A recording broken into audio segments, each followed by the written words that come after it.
বছরের পর বছর একটা মানুষ এভাবে পড়ে আছে কবরের মতো জায়গায়। কবর যেরকম ঠিক ওই রকম জায়গায়, এরপরও কবরে তো আর শিকল দিয়ে বাঁধা থাকে না, কিন্তু আয়না ঘরে আমি দেখেছি শিকল দিয়ে পা বেঁধে দিতে। এ কঠিন অবস্থায় মাঝে মাঝে কারারক্ষীদেরকে যারা যেত বলতাম, ভাই কোরআন শরীফ এনে দেন। ওনারা বলতো, আপনাকে আমরা বঙ্গবন্ধুর জীবনী এনে দেই। বঙ্গবন্ধু জীবনী পড়ে আমি করবো? এরপর ওরা দিত বঙ্গবন্ধুর আত্মজীবনী, বঙ্গবন্ধুর ছেলেবেলা, বঙ্গবন্ধুর চীন সফর।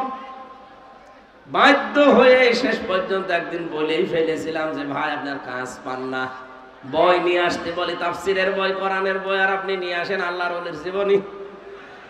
আপনার যদি সাহস থাকে তা আপনি, আমি জেল থেকে বলছি অথবা আমি মেজর ডালিম বলছি, আমার ফাঁসি চাই, এই বইগুলো একটু এনে দেন।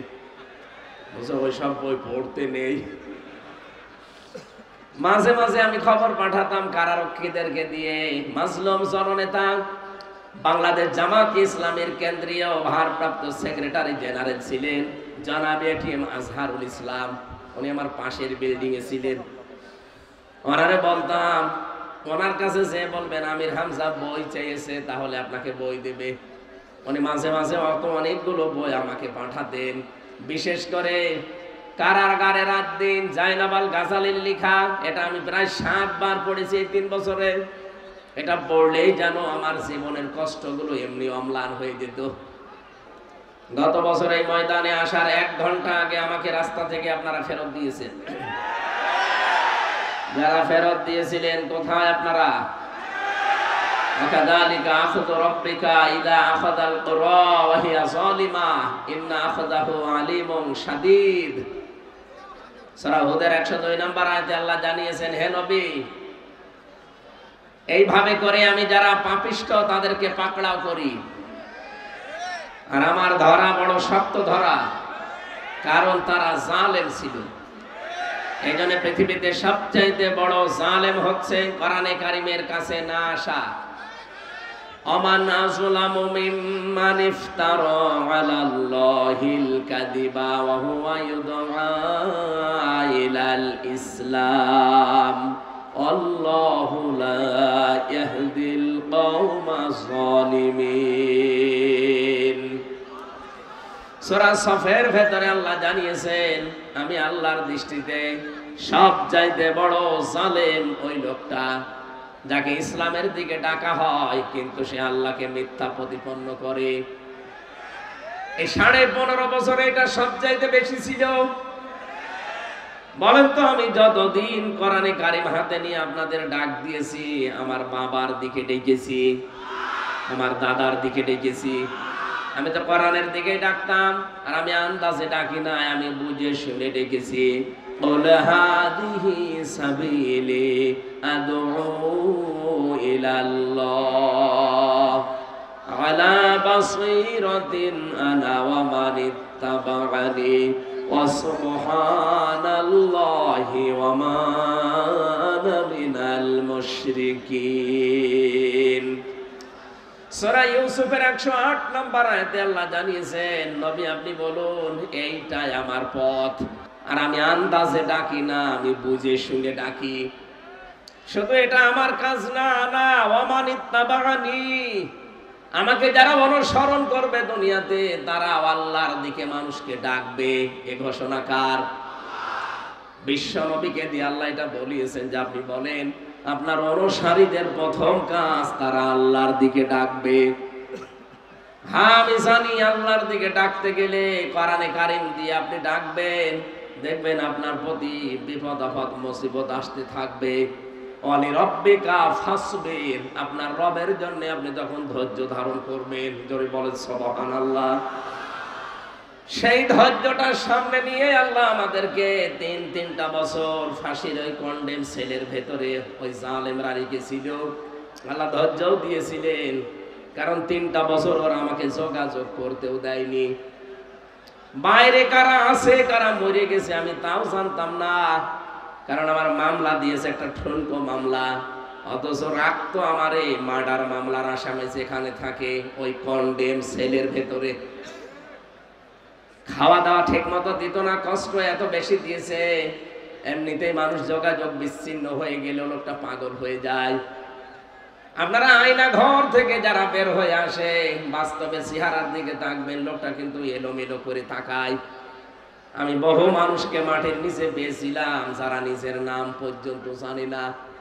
ও যে কয় বছর আছে ও নিজেও জানে না, এটা কোন বছর কোন মাস কি বার আজকে কয়টা বাজে, এমনকি ওর নাম কি ও তাও জানে না। বছরের পর বছর একটা মানুষ এভাবে পড়ে আছে কবরের মতো জায়গায়। কবর যেরকম ঠিক ওই রকম জায়গায়, এরপরও কবরে তো আর শিকল দিয়ে বাঁধা থাকে না, কিন্তু আয়না ঘরে আমি দেখেছি শিকল দিয়ে পা বেঁধে দিতে। এ কঠিন অবস্থায় মাঝে মাঝে কারারক্ষীদেরকে যারা যেত বলতাম, ভাই কোরআন শরীফ এনে দেন। ওনারা বলতো, আপনাকে আমরা বঙ্গবন্ধুর জীবনী এনে দেই। বঙ্গবন্ধু জীবনী পড়ে আমি করবো। এরপর ওরা দিত বঙ্গবন্ধুর আত্মজীবনী, বঙ্গবন্ধুর ছেলেবেলা, বঙ্গবন্ধুর চীন সফর। বাধ্য হয়ে শেষ পর্যন্ত একদিন বলেই ফেলেছিলাম যে ভাই আপনার কাজ পান না, বই নিয়ে আসতে বলি, তাফসিরের বই, কোরআনের বই, আর আপনি নিয়ে আসেন আল্লাহর ওলির জীবনী। আপনার যদি সাহস থাকে তা আপনি, আমি জেল থেকে বলছি অথবা আমি মেজর ডালিম বলছি আমার ফাঁসি চাই, এই বইগুলো একটু এনে দেন। বুঝো ওই সব বই পড়তে নেই। মাঝে মাঝে আমি খবর পাঠাতাম কারারক্ষীদেরকে দিয়ে। মাজলুম জননেতা বাংলাদেশ জামাত ইসলামের কেন্দ্রীয় ভারপ্রাপ্ত সেক্রেটারি জেনারেল ছিলেন জনাব এটিএম আজহারুল ইসলাম, উনি আমার পাশের বিল্ডিং এ ছিলেন। ওনারে বলতাম, ওনার কাছে যে বলবেন আমির হামজা বই চেয়েছে তাহলে আপনাকে বই দেবে। উনি মাঝে মাঝে অনেকগুলো বই আমাকে পাঠাতেন। বিশেষ করে কারাগারে রাত দিন জাইনাবাল গাজালির লেখা, এটা আমি প্রায় 7 বার পড়েছি এই 3 বছরে। এটা পড়লেই যেন আমার জীবনের কষ্টগুলো এমনি অম্লান হয়ে যেত। তারা একজন মহিলা, কি করেছে তারা ইসলামের জন্য, আর আমি একজন পুরুষ মানুষ। আলহামদুলিল্লাহ শুকরিয়া আদায় করছি, গতকাল আমাদের মুসলিম উম্মার একজন মাজলুম বোন ডক্টর হাফেজা আফিয়া সিদ্দিকা, জালেমদের কারাগার থেকে আল্লাহ তাকে কালকে মুক্তি দিয়েছেন।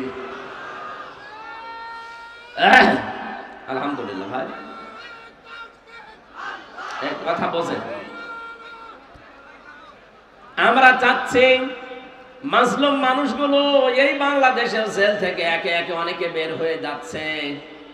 বিশেষ করে আমি যাদের সাথে পরিচিত ছিলাম এই মানুষগুলোকে দেখলাম কিছুদিনের ভেতরে সরকার বের করে দিয়েছে মুক্ত জীবনে।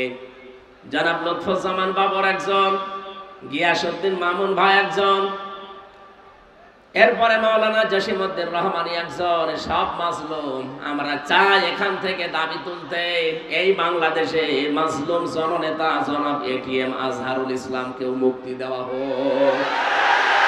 এই কারা চান দেখি, লিল্লাহে তাকবীর।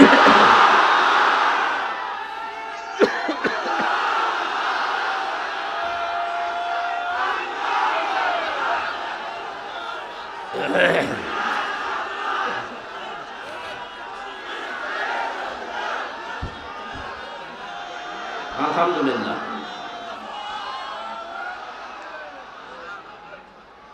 এই কথা বোঝা লাগবে, এ মুক্তি আমি এমনিতে চাইনি। কোরআনে কারিমের সূরা ফাতাহ 18 নম্বর আয়াতের তাফসীর আমি আজকেও পড়ছিলাম। এখানে আওয়াজ হয় বেশি, কি সমস্যা কি?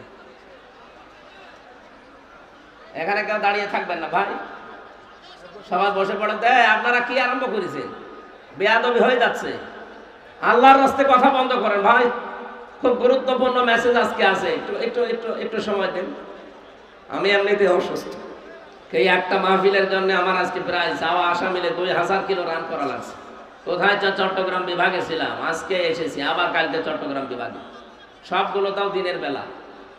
আপনাদের এই শুধু একটা পাবনার মানুষের যেহেতু আসতে দেয় না, এবার কে বাধা দেয় এইটার জন্য এসেছি। এবার তো কেউ মাইকও কেড়ে নেয় না, সামনেও দাঁড়ায় না, জালেমরা সব পালিস। সূরা ফাতিহা 18 নম্বর আয়াতটার ব্যাখ্যা পড়ে আমি এটিএম আজহারুল ইসলামের সাথে মিলিয়েছি, দেখলাম খাপের খাপ মিলে যাচ্ছে। 1500 বছর আগে হুদায়বিয়ার যে সন্ধির কথা আমরা শুনি, বিশ্ব নবী 1400 সাহাবী নিয়ে এসেছিলেন হজ করার জন্য। কাফেররা হুদায়বিয়া নামক জায়গায় তাকে বাধা দিল। হযরত ওসমানকে নবীজি বললেন, যাও সমঝোতা করে এসো। হযরত ওসমান বিন আফফান রাদিয়াল্লাহু তাআলা আনহু গিয়েছে। তারা ওসমানকে আটক করার পরে এই ঘোষণা দিয়েছে, কতিলা ওসমান ইবনে আফফান রাদিয়াল্লাহু তাআলা আনহু। ওসমান ইবনে আফফানকে হত্যা করা হয়েছে, মেরে ফেলা হয়েছে। নবীজি কথাটা শুনলেন, সঙ্গে সঙ্গে সাহাবীদেরকে ডাক দিয়ে বললেন, তাঁবুর সামনে হাজির হয়ে যাও। এহরামের যে কাপড় পরা আছে খুলে ফেলো, সাধারণ কাপড় পরিধান করো। অনেকে রোজা রেখেছে, রোজা সব ভেঙে ফেলো। এখন আবার নতুন করে শরীরে শক্তি সঞ্চয় করো। এই যে বাবলা গাছের নিচে আমি হাতটা ফেলে দিলাম, আমার হাতের উপরে তোমরা হাত নিয়ে শপথ বাক্য পাঠ করো। রব্বুল আলামিন বলেন, লাকাদ রাদিয়াল্লাহু আনিল মুমিনিনা ইয ইউবাইউনাকা তাহতাশ শাজারাতি ফাআলিমা মা ফি কুলুবিহিম ফানজালাস সাকিনাতা আলাইহিম ওয়া আসাবাহুম ফাতহান করিবা। আয়াতে 3টা সুসংবাদ আছে। সামনে যেটা আমাদের আসতেছে, আমি দেখতে পাচ্ছি কোরআনের আয়াতের দিকে তাকিয়ে। আল্লাহ আয়াত শুরুই করলেন লাকাদ দিয়ে। আল্লাহ পাক বলেন, অবশ্যই আমি আল্লাহ রাদিয়াল্লাহু, আমি রাজি হয়ে গেছি। আমি রাজি হব না, হয়ে গেছি। অবশ্যই আমি আল্লাহ রাজি হয়ে গেছি। আনিল মুমিনিনা, এই মুমিনদের উপরে, তাহতাশ শাজারাতে, এই গাছের নিচে, ইউবাইউনাকা, যারা আপনার হাতের উপরে হাত দিয়ে বায়াত নিচ্ছে, শপথ পাঠ করছে, এই সবার উপরে আমি আল্লাহ রাজি হয়ে গেছি। তাফসিরে ফি জিলালিল কোরআন সাইয়্যিদ কুতুব রাহমাতুল্লাহ আলাইহি লিখেছেন, সঙ্গে সঙ্গে নবী নিজের বাম হাতটা সবার উপরে তুলে ধরলেন। সাহাবী জিজ্ঞাসা করলেন, হে নবী, আপনি বাম হাত তুলে ধরলেন কেন? নবীজি বলেন, আজকে যে 1399 জন এখানে আসো, আর একজন তো নেই, ওনাকে মেরে ফেলা, হত্যা করার কথা জানিয়েছে। সুতরাং আজকের এই শপথ বাক্যে, এই অনুষ্ঠানে যত মানুষ আমরা আছি, সবার উপরে আমার আল্লাহ সন্তুষ্ট হয়ে গেছে। আমরা সবাই এখানে এসেছি, সবাই আল্লাহর সন্তুষ্টি পেয়ে গেলাম। কিন্তু ওসমান এখানে নেই, ওসমানের উপরেও তো আল্লাহ রাজি হওয়া লাগবে। এজন্য এই হাতটা আমি তুলে ধরলাম, এটা ওসমানের হাত। তার মানে আজকের এই ময়দানে যে 1400 মানুষ আছে, একজনের উপরও আল্লাহর নারাজ নেই। প্রত্যেকের উপরে আল্লাহ খুশি হয়ে গেছে, সন্তুষ্ট হয়ে গেছে। কারণ মাত্র একটা, ওরা নিরপরাধ, একটা বিনা দোষে একটা মানুষকে ওরা হত্যা করার ঘোষণা শুধু দিয়েছিল, মেরে কিন্তু ফেলেনি, মিথ্যা ছড়িয়েছে। আল্লাহর নবী একজন মানুষকে বিনা কারণে, বিনা অপরাধে মেরে ফেলবেন, এইটা তিনি মেনে নিতে পারেননি। শুধু মেনে নিতে পারেননি তা না, নিজের সাথে 1399 জন যারা ছিল সবাইকে জীবন দেওয়ার জন্য তিনি বাক্য পাঠ করাচ্ছেন, শপথ। আজ বাংলাদেশে কত মানুষ বিনা অপরাধে, বিনা কারণে বিদায় হয়ে যায় জালেমদের চক্রান্তে। কথা বলে না কেন? শহীদ মাওলানা আব্দুস সোবহান তার ভেতরে একজন। আপনি আন্দাজে যে দোষী দেন না কেন, শয়তানও বিশ্বাস করে না।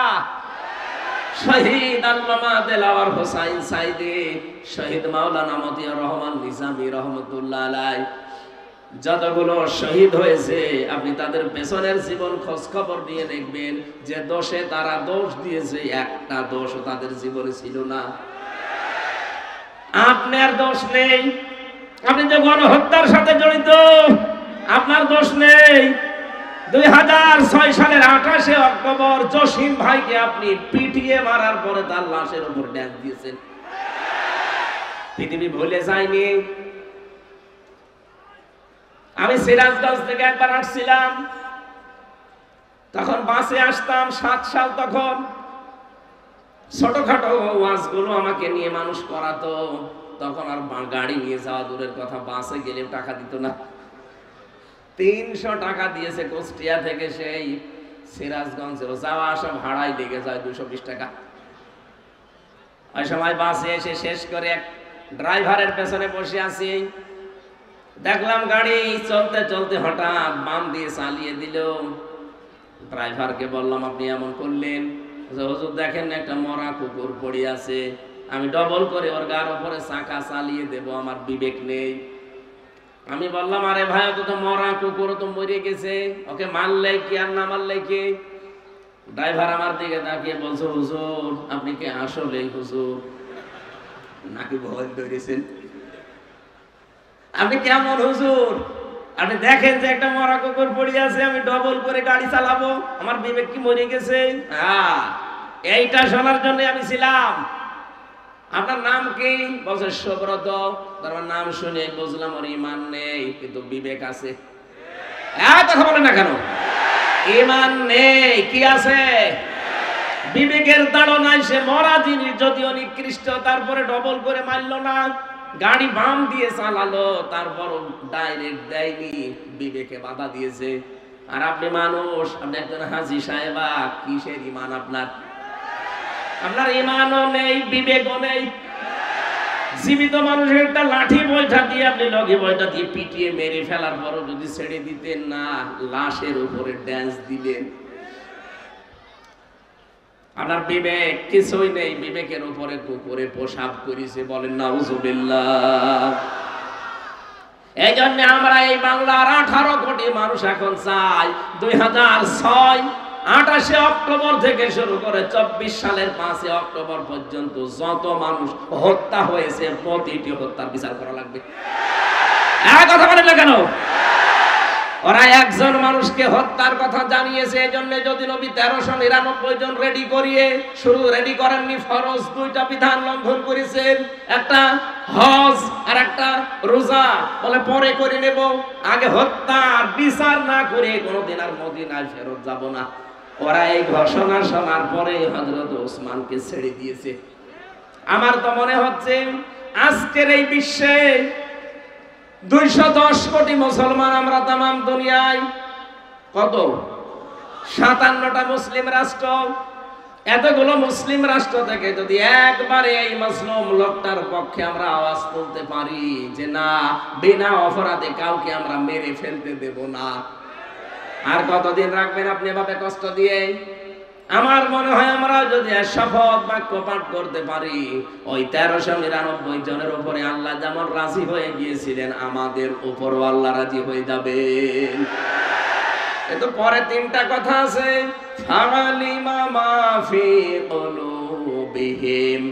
আল্লাহ পাক বলেন তাদের মনে যেটা ছিল ওইটা কিন্তু আমি জানতাম। সুতরাং আমাদের মনের কথা না মুখের কথা, এটা কিন্তু আল্লাহ জানে। এই মাজলুম লোকটাকে জেলখানার এই অন্ধ প্রকোষ্ঠ থেকে বের করতে আমরা যেটা বললাম, এটা কি আমাদের মুখের কথা না মনের কথা? আরো জোরে বলেন। আল্লাহ বলেন মনের কথা যদি হয়, ফানজালাস সাকিনাতা আলাইহিম, তাদের উপরে আল্লাহর রহমত সাকিনা এটা নাজিল হবে, ওয়াসাবাহুম ফাতহান করিবা, তাদেরকে একটা আচ্ছন্ন নিকটবর্তী বিজয়ের সুসংবাদ আল্লাহ দেবেন। এই আয়াত অনুযায়ী সামনে আমরা যেটা দেখতে পাচ্ছি, এই বাংলাদেশে মাজলুমদের পক্ষে থাকলে আল্লাহর সাকিনা পাওয়া যাবে, আল্লাহর সুনির্দিষ্ট বিজয় আমাদের সামনে আসবে। এই বিষয় আমরা দেখতে পাই না? দেখতে পাই তখন যখন দেখি অন্য ধর্মের মানুষেরা এই কথা জানায় যে 54 বছর আমরা বহু কিছু দেখেছি, শান্তি পাইনি, আমরা এখন দেখতে চাই এই দেশে আল্লাহর কোরআনে কারিমের বিধান কায়েম হয়েছে।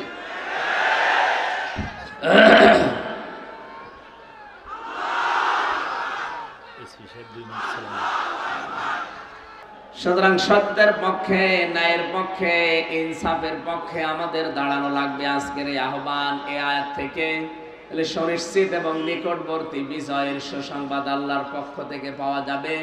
যেটা আল্লাহ আমাদেরকে সামনে দেখিয়ে দিচ্ছেন। সকলে বলেন আমিন। দরুদ আর সালাম পাঠের মাধ্যমে আজকের তেলাওয়াত কিন্তু আয়াত থেকে আমরা আরম্ভ করছি। আমি কোরআনে কারিমের সূরা মুদ্দাসসির 7টা আয়াত পড়েছি। এত আয়াত আমি তাফসীর মাহফিলে পড়ি না, আজকে একটু বেশি হয়ে গেছে। আপনারা সময় দেবেন না ইনশাআল্লাহ? আমার শরীর যেন সাপোর্ট দেয়, সকলে বলেন আমিন। সূরা মুদ্দাসসির, নবীজিকে আল্লাহ পুরা কোরআনে 7টা নাম ধরে ডাক দিয়েছিলেন, তার ভেতরে মুদ্দাসসির একটা। প্রথম যে আয়াতগুলো কোরআনের নাজিল হয় এই পৃথিবীতে আমরা জানি, অনেকে এই সূরা আলাকের প্রথম 5 আয়াত, তো অনেক তাফসীর কারক লিখেছে না, প্রথম আয়াত নাজিল হওয়া কোরআনে কারিমের এই সূরা মুদ্দাসসিরের প্রথমে এই 7টা আয়াত। দুইটা বর্ণনায় ঠিক আছে। প্রথমটা নাজিল হওয়ার পরে নবীজি যখন হেরা গুহায় বিশ্বনবী মুহাম্মদুর রাসূলুল্লাহর কাছে ফেরেশতা এসে বলেন, ইয়া মুহাম্মদ ইকরা। নবীজি বললেন, মা আনা বিকারি, আমি পড়তে পারবো না, আমি পড়তে জানি না। এই শব্দটা আমি বাংলা অর্থে মিলাতে পারি না, এখানে বাংলা অর্থ হবে আমি পড়তে পারবো না। পড়তে পারবেন না মানে আমি বলে বলে দে, আপনি পড়েন ইকরা ইকরা ইকরা। এই এদিকে তাকান, গুরুত্বপূর্ণ একটা তথ্য এখানে আছে।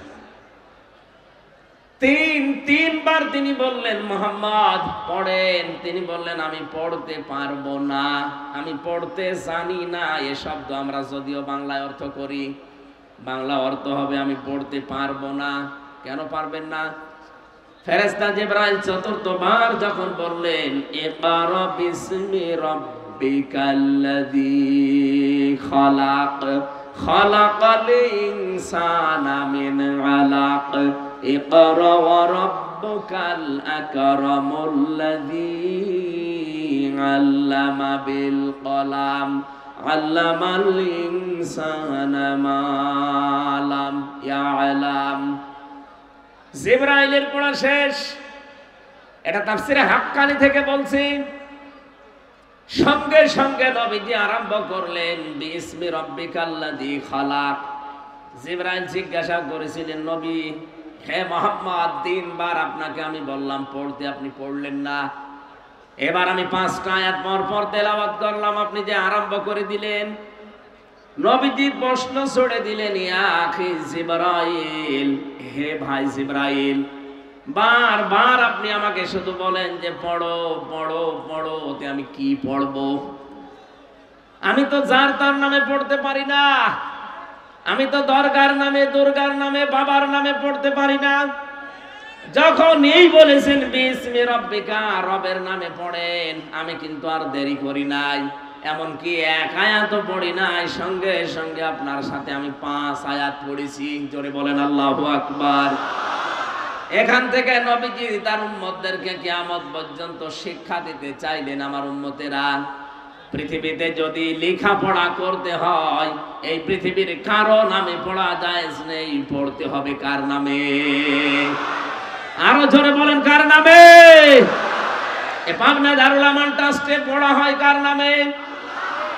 এ বাংলাদেশে বহু প্রতিষ্ঠান আছে যেখানে আল্লাহর নামে পড়া এখনো আরম্ভ হয়নি, যেখানে বাবার নামে পড়া হয় না। আমরা যারা দায়িত্বে আছেন, শিক্ষা মন্ত্রণালয়ে যারা দায়িত্বে আছেন, তাদেরকে আমরা 96% মুসলমানের দেশে উদারত আহ্বান জানাচ্ছি, শিক্ষা ব্যবস্থা আল্লাহর নামে পড়া আরম্ভ করা লাগবে।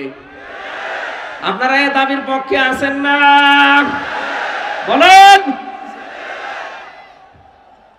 শুনলাম 154টা এখনো পর্যন্ত এই দেশে মাদ্রাসা লাইনে যারা আছে তাদের এই প্রতিষ্ঠানগুলো এখনো পর্যন্ত কার্যকর ভূমিকায় যায়নি।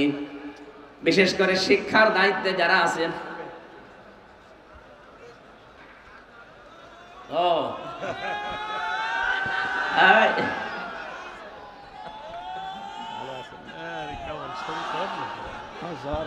তাহলে আমি ছেড়ে দিই।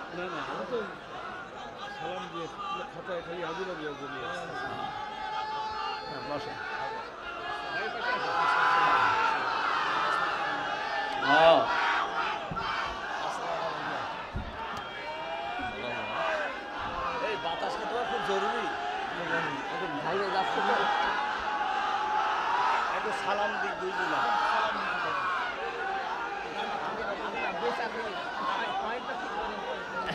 হ্যাঁ ঠিক আছে বসেন। বাংলাদেশ জামাত ইসলামীর সেক্রেটারি জেনারেল এবং সহকারী সেক্রেটারি জেনারেল দুইজনই এসেছে আমাদের মাঝে, আমরা ওয়েলকাম জানাচ্ছি। তাদের সুস্বাস্থ্য এবং দীর্ঘায়ু কামনা করছি, সকলে বলেন আমিন। ওনারা দোয়া নেওয়ার জন্য এসেছেন আপনাদের এই মুসলিম জনতার কাছে, আমরা দেব। আমরা এই পয়েন্টটা শেষ করি, এরপরে আপনারা বসেন ভাই, পরে পরে বসেন। আমার ভাইরা, ধর্ম উপদেষ্টা হিসাবে যিনি এখন দায়িত্বে আছেন ডক্টর আফামা খালিদ সাহেব, উনি অলরেডি বাংলাদেশের মসজিদের খতিব, ইমাম এবং মুয়াজ্জিনদেরকে সরকারিভাবে, বিশেষ করে পশ্চিমবঙ্গের মতো তাদের ভাতার ব্যবস্থা অলরেডি করছে। এটা যদি কায়েম হয়, এই দেশে যতগুলো প্রতিষ্ঠান আছে, বিশেষ করে বাঁকা চোখে দেখা হয় যাদেরকে আল্লাহর নামে পড়ানো হয়, এই জন্য বাঁকা চোখে দেখা হয়। ৯৬% মুসলমানের দেশে আমরা আহ্বান জানাবো এইগুলো তাড়াতাড়ি কলেজের মতো এমপিওভুক্ত করা হোক, সরকারিকরণ করা হোক, এটা আমরা চাই না। তাহলে তখন এই 2 টাকা 5 টাকার জন্য আপনার পেছনে ঘোরা লাগবে না তাদের। নবীজি বললেন, জিবরাইল বারবার আমাকে বলেন যে পড়ো পড়ো পড়ো, আমি পড়বো কি? যখনই বলেছে বিসমি রব্বিকা, রবের নামে, তখন আমি আর দেরি করি না। সুতরাং আহ্বান জানাবো আমাদের ছেলে মেয়ে যাদের আছে এইরকম প্রতিষ্ঠান, যেখানে পাবেন অন্তত 3 থেকে 5 বছর আপনি ছোটকালে তাদেরকে কোরআনের সাথে সম্পৃক্ত করার জন্য পড়াবেন। কারণ কোরআনের সাথে সম্পর্ক মানেই রবের সাথে সম্পর্ক। কথা বলেন ঠিক কিনা? 3 থেকে 5 বছর আপনি একটু চেষ্টা চালান, এরপর আপনার ছেলেকে আপনি ডক্টর বানান, ডাক্তার বানান, ইঞ্জিনিয়ার বানান, ডিসি বানান, এসপি বানান, যা বানাবেন কোনো অসুবিধা নেই। শুধুমাত্র এখানে 3 থেকে 5 বছর এরকম যত প্রতিষ্ঠান বাংলাদেশে আছে যেখানে কোরআনের শিক্ষা দিয়ে রবের সাথে সম্পর্ক করা হয়, আমি 2টা গ্যারান্টি আপনাকে দিতে পারি। এই 3 বছর 5 বছরের কারণে আপনার ছেলে কোনোদিন নেশা করবে না। 2 নম্বরে কোনোদিন শেষ বয়সে আপনাকে বৃদ্ধাশ্রমে রেখে আসবে না। কয়েকদিন আগে আমি নীলফামারীর কিশোরগঞ্জ থানায় গিয়েছিলাম, ওরা আমাকে বৃদ্ধাশ্রমে নিয়ে গেল দেখার জন্য। যে দেখি এইদিকে 25 জন, এইদিকে 25 জন, 50 জন মা আর বাবা বসে আছে। এদের চেহারার দিকে তাকিয়ে আমি বুঝতে পেরেছি সবাই তার সন্তানের জন্য বরদোয়া করছে। তাদেরও তো আমাদের মতো ছেলে মেয়ে নেই, কথা বলেন না কেন? আমি 2 জনের সাথে কথা বলেছিলাম, একজনের ছেলে ডিসি আর একজনের ছেলে আমেরিকায় থাকে, অথচ মা আর বাবা 2 জন বৃদ্ধাশ্রমে, চোখের ভেতরে ছলছল করছে পানি। আপনি আজ পর্যন্ত শুনেছেন যে কোরআন জানে, হাদিস জানে, আলেম না, শুধু কোরআনের জ্ঞান আছে, আল্লাহ সম্পর্কে জ্ঞান রাখে, এরকম মন মানুষ তার মা বাবাকে বৃদ্ধাশ্রমে রেখে দিয়েছে? যদি কোনো জায়গায় রেখে দেয়ও, এর পেছনে একটা কারণ আছে। আমি যতটুকু খোঁজ নিয়েছি, যদি এরকম কিছু পায়ও, আপনি দেখবেন হয় তার স্ত্রীর কারণে, শ্বশুর শাশুড়ির কারণে মা বাবাকে হয় আলাদা করে দেয়, নয় বৃদ্ধাশ্রমে রেখে দেয়। আল্লাহর সাথে, রবের সাথে পরিচয় থাকার পরও অনেক সন্তান পারে না, কারণ স্ত্রীর মন রক্ষা আর শ্বশুর শাশুড়ির দিকে তাকাতে গিয়ে নিজের মা বাবাকে ছেড়ে দেয়। কথা বলেন না কেন? আমার এই চোখের দেখা, মাত্র 7 বছর বয়স, এখনো পর্যন্ত আলিফ বা তাসা খুব বেশি ভালো করে পারে না, কয়েকদিন ভর্তি হয়েছে মাত্র। ওস্তাদ দেখলাম বৃষ্টির ভেতরে এসে ওযু করবে, ছাত্র পায়ে পানি ঢেলে দিচ্ছে, কাদা লেগেছিল কাদা ছড়িয়ে দিচ্ছে, মাত্র 7 বছর। আমি এই চোখেও দেখেছি। বিশ্ববিদ্যালয়ে ক্লাস চলছে, আমি তখন জাহাঙ্গীরনগরে ছিলাম, মাস্টার্সে ক্লাস চলছে, শিক্ষককে জুতা দিয়ে পিটাচ্ছে ছাত্র। বলছে বাংলাটা বলতে পারলাম না, যে তোরে আমি মেরেই ফেলবো। শিক্ষক বলছে, বাবা তুই আমারে ছেড়ে দে, আমি জীবনে আর ক্লাসে আসবো না। বলে না, তোরে আমি বলেছিলাম যে ওই সিটটা দিতে দিলি না, তোরে আমি মেরেই ফেলবো। ওইটাও ছাত্র, এটাও ছাত্র, ওইটা অলরেডি মাস্টার্সে পড়ছে, জানোয়ার হয়ে গেছে, আর এটা এখনো আলিফ বা শেষ হয়নি, এটা মানুষের মতো মানুষ হচ্ছে। কথা বলেন না কেন? এই জন্য আহ্বান জানাচ্ছে, রবের নামে পড়া আরম্ভ করা লাগবে। রবের সাথে আমাদের পড়ার পরিচয় নেই, এই জন্য আমরা অনেক জায়গায় যাওয়ার পরেও দেখি না কাঙ্ক্ষিত মানের মানুষ আমরা হতে পারছি না। এই জন্য ইন্নাল্লাযীনা আমানু ওয়া আমিলুস সলিহাত, সারা জীবন এই আয়াতের ব্যাখ্যা শুনিয়েছে, যারা ঈমান আনে আর নেক আমল করে না, সালেহ শব্দের শাব্দিক অর্থ শুধু নেক নয়, শুধু সৎ নয়, সালেহ মানে যোগ্য। সালেহ মানে কি? আমরা যারা বলি আল্লাহর আইন চাই, সৎ লোকের শাসন চাই, সৎ হওয়া লাগবে এবং লোকটাকে যোগ্য হওয়া লাগবে। বহু মানুষ আমরা সৎ দেখেছি এই দেশে, দেখতে তো ভালোই লাগতো, মনে হতো যে আসমান থেকে পালিয়ে এসেছে দরবেশ, কিন্তু এত বড় অসৎ মানুষ বাংলাদেশে আর নেই। এই কথা বলেন না কেন?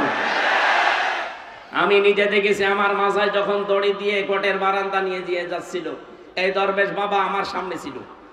উনি ম্যাজিস্ট্রেটের কক্ষে প্রবেশ করলো, করে কি যেন বলে আসলো, আসার পরে আমারে দেখে উনি হাসি দিল। হাসি দেওয়ার পরে এটাই জানিয়ে চোখ টিপ দিয়ে এইটাই জানাতে চেয়েছে যে দেখেন কেমন লাগে। আজ যখন দরবেশকে এই দাড়ি কাটা অবস্থায় নিয়ে যায়, আমারও মাঝে মাঝে মনে হয় ওনার ওই কথাটা, দেখ কেমন লাগে। যদিও এটা আমি মন থেকে বলি না, বিপদে পড়লে আসলে উপহাস করা ঠিক না, কিন্তু ওনারা যা করেছে আল্লাহ মনে হচ্ছে উল্টিয়ে ওইটা ওনাদের উপরে ফেলেছে। গতকালকে আমি রাতের বেলা ছিলাম চাঁদপুরের ফরিদগঞ্জ, ওই জায়গায় যেই মহিলা এতদিন পর্যন্ত আওয়াজ দিত যে ফিটনেস বিহীন বিএনপি, লাইসেন্স বিহীন জামাত, আল্লাহ ওনারে পুরা কথাটা উল্টিয়ে ওনার শরীরের উপরে আজ লাগিয়েছে। ওনার শরীরের কোনো ফিটনেস নেই, আর ওনার লাইসেন্স তো শেষ। আর কথা বলছে না কেন? আমি তো আর রাজনৈতিক নেতা না যে রাজনৈতিক কথা বলবো, ইঙ্গিত দিলাম।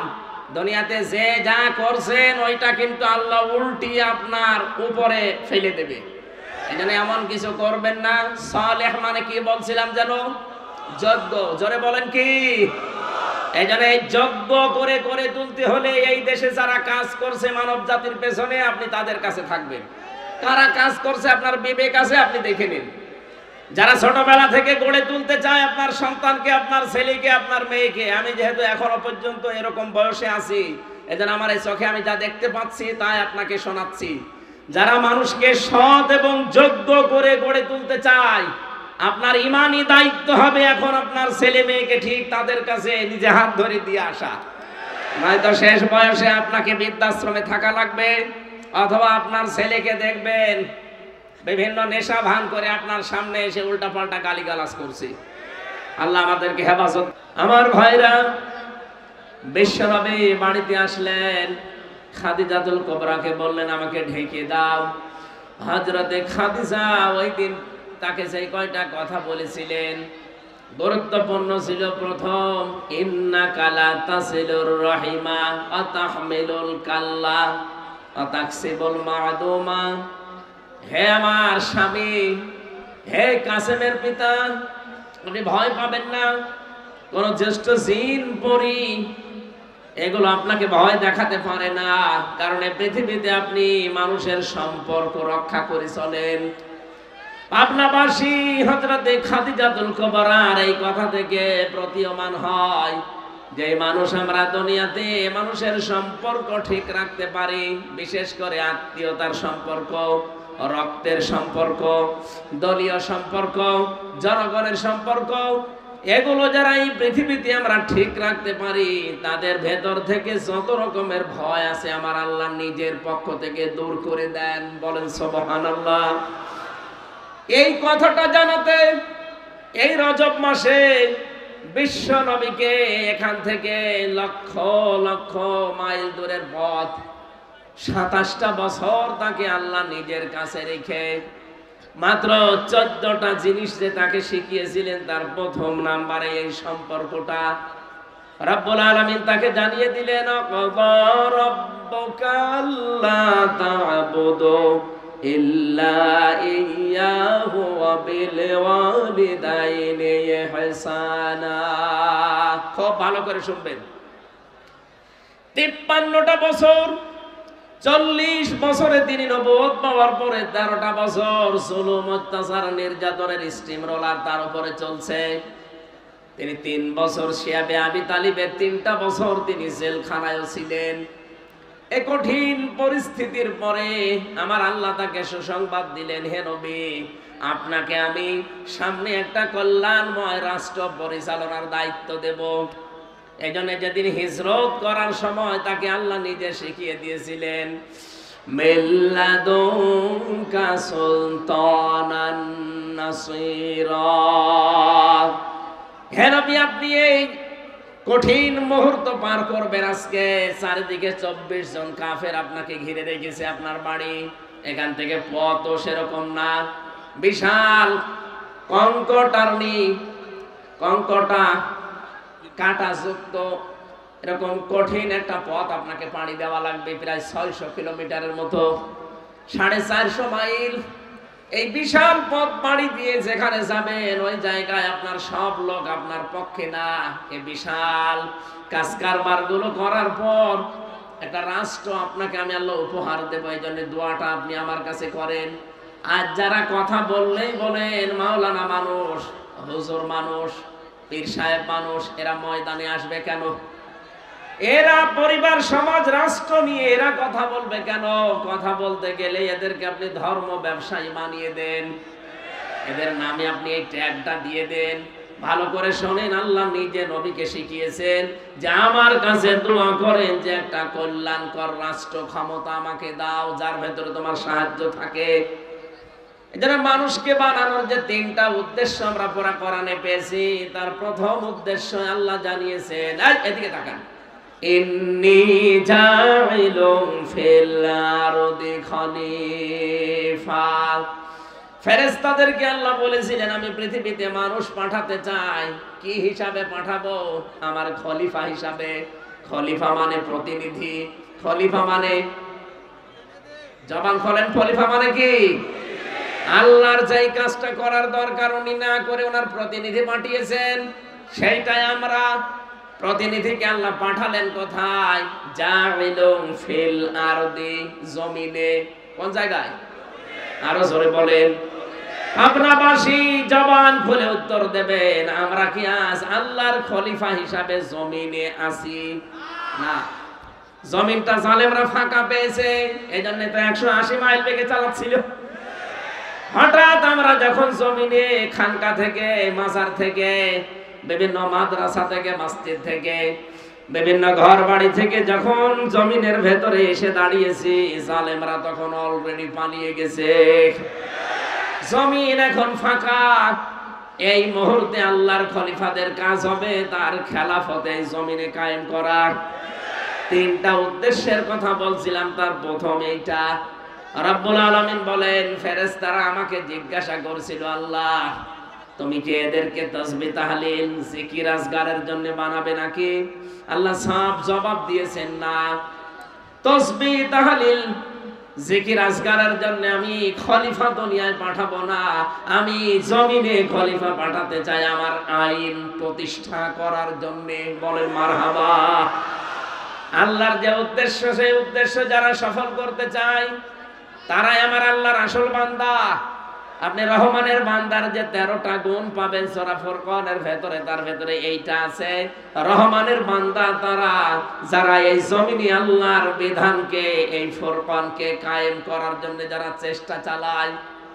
এই বাংলাদেশে যত মানুষ এখন আমরা বাস করছি, একটা খুশির সংবাদ বলছি, আগস্টের 5 তারিখের আগ পর্যন্ত এই দেশে মাত্র 100 জনের 15 জন মানুষ খেলাফতের এই দায়িত্বের ঘোষণা দিত। কত? এই ছেলে, আরে ডিস্টার্ব করে কাজের ভেতরে। আপনারা এত জরুরি এখানে আসা, পিছিয়ে বসা যাচ্ছে না? পিছিয়ে বসেন, বসেন, পিছিয়ে বসেন।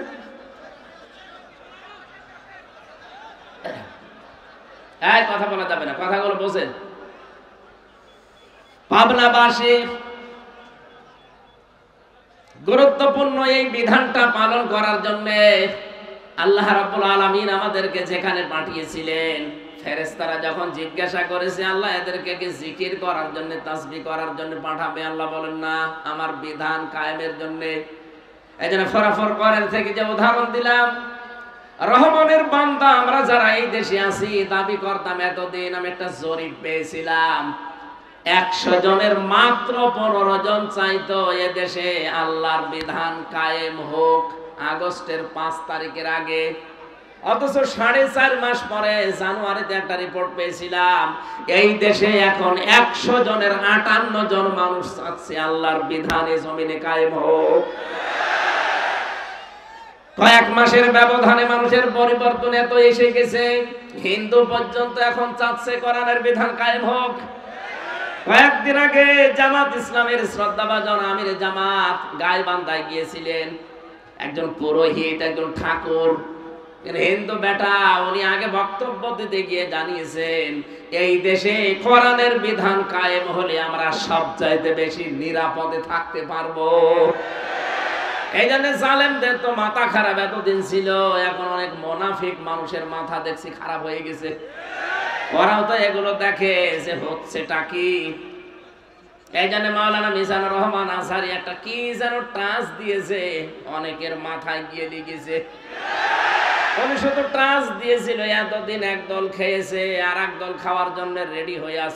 আপনারে বলেছে কয়েকদিন আগে আমার সিলেটে ওনার সাথে অনুষ্ঠান ছিল, উনি আমার বলছে হামজা ভাই আমি বললাম যে একদল খেয়েছে আর এক দল খাওয়ার জন্য রেডি হয়ে আছে, একটা গ্রুপ দেখলাম গায়ে মেখে নিল, কারণ কি? আমি তো আর কাউকে উদ্দেশ্য করে বলি নাই।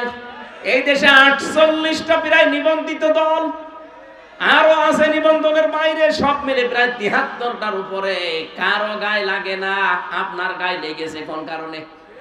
তার মানে অবশ্যই আপনি এরকম কিছু করবেন বলে আশা করি আছে। গত 2 দিন আগে একজন ঘোষণা দিয়েছে যে 15.5 বছরে কোরআনের কথা বলতে হলে তো অনুমতি নেওয়া লাগতো, আমরা যদি যেতে পারি অনুমতি দেব না। আরে ভাই আপনি এই কথাটা আগেই বলে ফেললেন, কয়দিন পরে বলতে পারতেন না? জনগণ তো সব জেনে ফেললো। আপনার যে আশা ছিল আশায় বুড়ে বালি, কথা বলেন না কেন? এদেশে আর কিছু থাক বা না থাক, কোরআনে কারিমে দেশে থাকবে ইনশাআল্লাহ। 4.5 মাসে যদি 15 থেকে 58 হয়ে যায়, আর 4.5 মাস যেতে দেন, আমার তো চোখে দেখা এই দেশে 100 জনের 100 জন মানুষ বলবে আমরা কোরআন চাই। আমরা চাই না, কারা চান দেখি?